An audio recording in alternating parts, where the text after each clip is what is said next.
Good morning, folks. The real Captain Kirk here. I'd love to say live from 360 Studio, but obviously that's not the case. Day 41 remote here in eastern Pennsylvania, 27th of April. The good news is we're starting to see obviously the flattening of the curve, and obviously starting to see a pretty dramatic decrease in new activity here in our hard-hit area of the Northeast. Sadly, 54,800 plus deaths puts it on par right now for the really bad flu season of 17-18 when 61,000 died. So let's hope we're not going to go too far above that, probably a bit, but again, obviously way less than the early projections a month ago, so that is at least some good news. The other good news here is that the flu season is actually declining. It's plummeted here. We're actually below baseline, so we can actually say it's probably officially over. We had the big Type B surge around Christmas, then another secondary Type A surge around Valentine's Day, and then a mix of things and COVID-19 into March. And let's again hope that this is the end of the end for the flu season, which has been obviously a bad one. A lot of folks think we just predict the weather a year ahead. We predict temp, rain, snow by mile, by week, a year out, everywhere on Earth. But we also predict about 10,000 seasonal categories sales. So we predict everything from flu medications to shorts to bugs to beer to beverages, you name it. We predict it by store-bought location everywhere on Earth. This is some of our fall-winter 2021 outlook for asthma, pollution, and the flu. The good news is we have kind of a brief cool snap in September.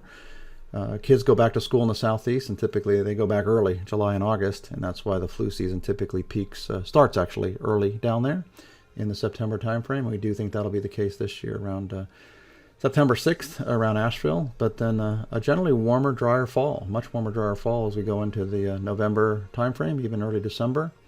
So we actually think New York City will have a much later starting flu season, 5-6 weeks later, probably not even starting in New York City until November 7th.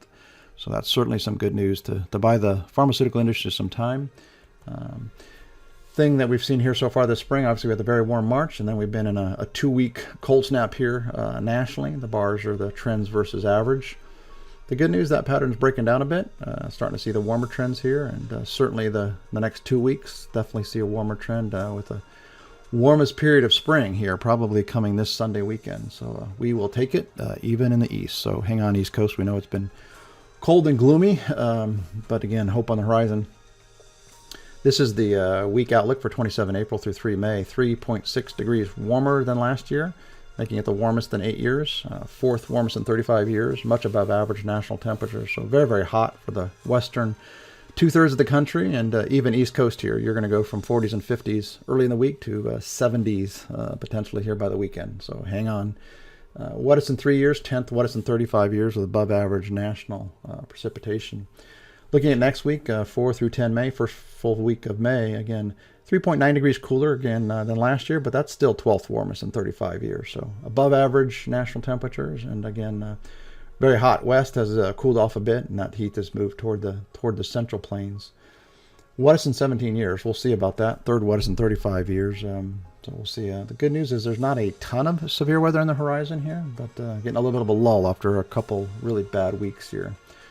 Looking at the world 2-week outlook, this is 27 April through 10 May. Again, one thing with the everybody shut down basically is we've obviously seen a dramatic decrease in pollution across the world. SO2 levels have gone down. One of the things SO2 does, though, is that it actually absorbs inbound sunlight, and so it actually keeps the Earth cooler. So pollution actually, even though it may not be the greatest thing on Earth, it actually does help to keep us cooler.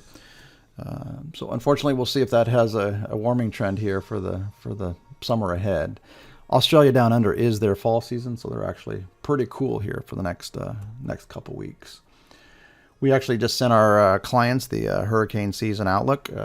You may have seen that. We published that back in October. The one big change we did make in our official outlook here was that we've had Florida in our high-risk area and New England, New York, Long Island in our high-risk areas, but actually up Louisiana, New Orleans. Everything's kind of screaming statistically and cycle-wise that you need to worry about New Orleans, unfortunately. So Miami, New York City, Long Island, New Orleans are kind of our top 3 picks for some potentially risky weather here this hurricane season.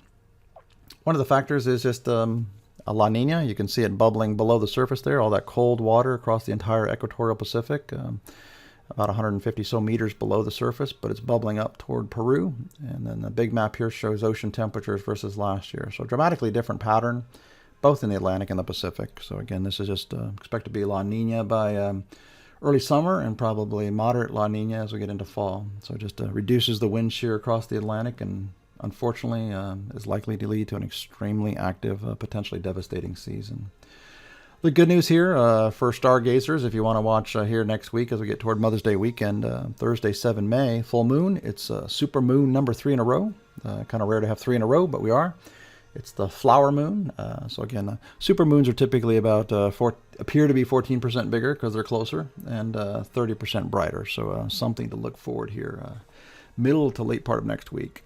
So with that, folks, we hope you have a great week, and we will be back here this time next week.